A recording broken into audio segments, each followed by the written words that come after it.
All right, time for the particle showdown. Wa versus ga. Here we go. Previously in Genki, we've seen ga used in sentences when we're stating the existence of something. These examples. Ashita testo ga arimasu. There is a test tomorrow. Ga here we saw had to be used with the verb arimasu when talking about what exists. It followed what exists or is being held. That is a test in this case. Our second example, watashi wa ototo ga imasen. Ototo ga imasen. As for me, I don't have a little brother, or there is no younger brother. We've also seen it used in adjective phrases like this. Sushi ga takai desu. The ga was here in between the noun at the start of the sentence, sushi in this case, and the adjective that we're using to describe it. So we've had some hands-on with ga previously.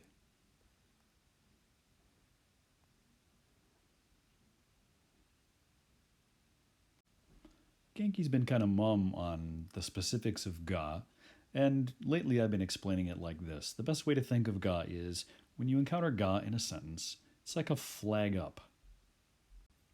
What do I mean by a flag up? Well, it's like the particle ga is kind of saying, hello there, the word that came right before me, the noun that came right before me, there's some more information about it, and that's going to follow. So heads up. It's kind of a verbal heads up. Heads up about what? Let's look at some sentences using ga here. So, kumo ga imasu. If you use it with the verb, kumo ga imasu. Ah, there's a spider. We've also seen ga used in sentences that use e adjectives, as in, kumo ga kowai desu. Spiders are scary. We've also seen it in sentences with na adjectives, as in, kumo ga kirai desu. I don't like spiders. I actually don't.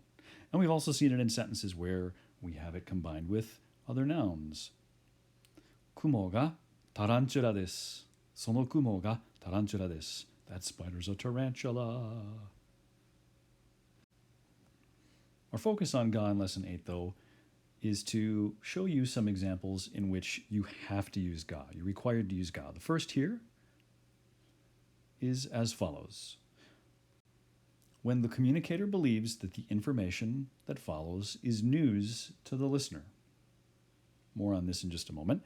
The second rule, the second instance in which you must use ga is if you are asking a question that starts with an interrogative word. In Japanese, these are the words who, what, where, which, and when.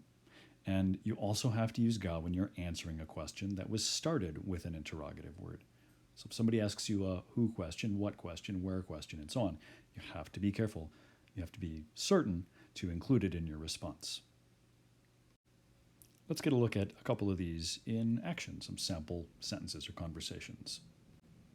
The first example here is our newsflash, we'll call it. This is the speaker believes that this is news to the listener, and we'll accent that fact, emphasize that fact by using ga.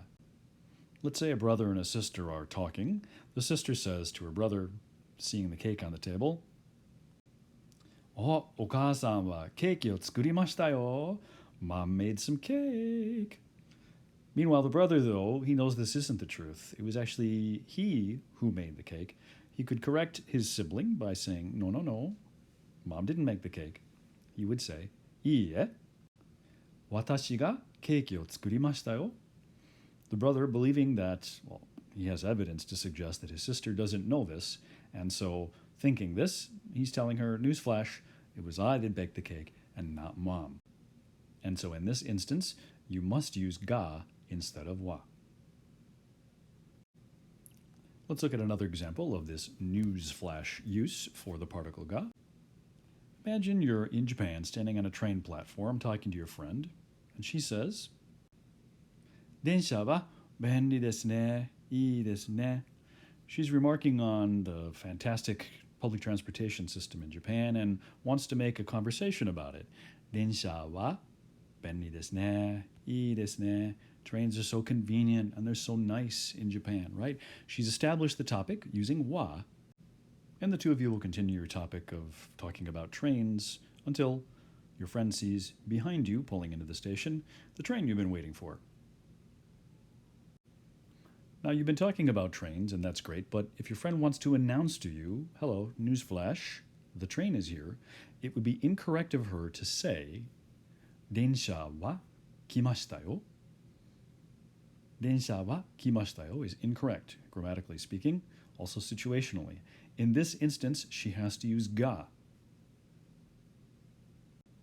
電車が来ましたよ would be the proper way to tell somebody the train has come.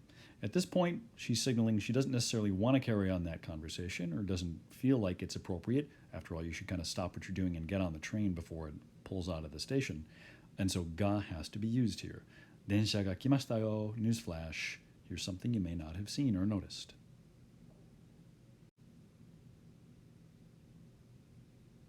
Let's have a look at our second use.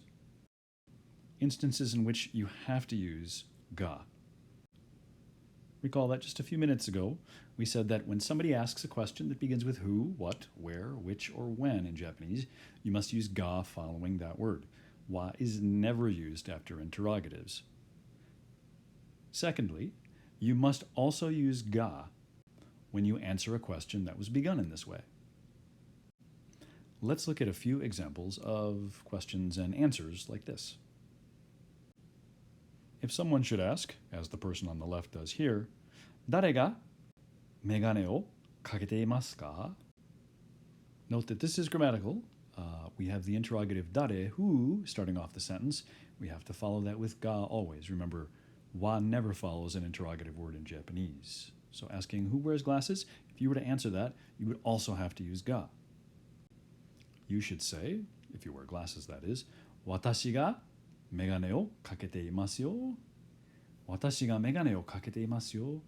The question had ga, interrogative, and the response must also have ga. Let's look at another example. Your friend asks you, どのクラスが一番面白いですか? Which class is the most interesting, right? Of course, we all know that's Japanese, wink, wink. But again, to note here, ga is after the interrogative word, which, dono.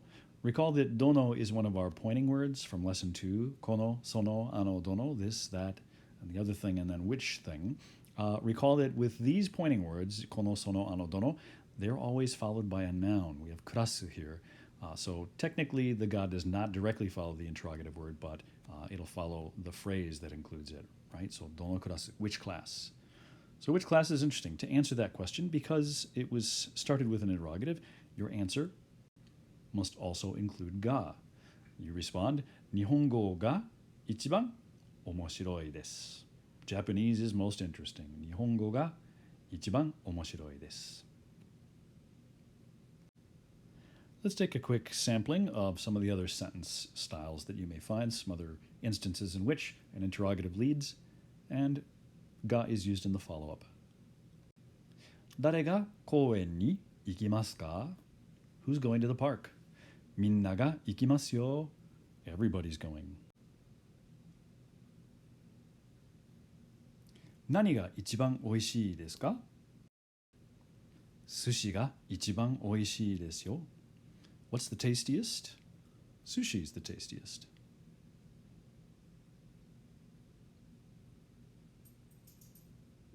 どこが痛いですか?